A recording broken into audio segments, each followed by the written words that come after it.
اوعوا تعملوا الثلاث حاجات دول لو عايزين علاقاتكم تفضل مش صحيه وتنتهي بالشكل اللي انا وانتوا عارفينه.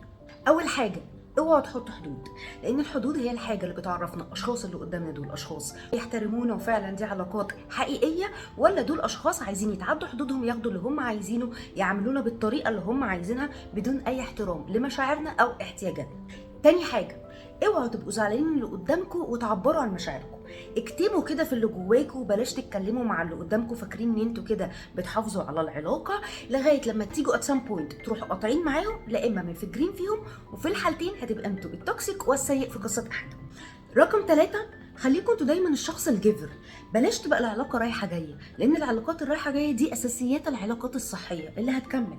لكن انا لما افضل في العلاقه انا دايما اللي بدي وانا دايما اللي بسمع وانا دايما اللي بدعم، ده بيخليني مع الوقت طاقتي تستنفذ، ومش بس كده اللي قدامي اتعود ان هو ياخد. فلو انا في لحظه احتجت من اللي قدامي كصديق او حبيب ان هو يديني، مش هيديني، وساعتها هتصدم وهقطع علاقتي بيه.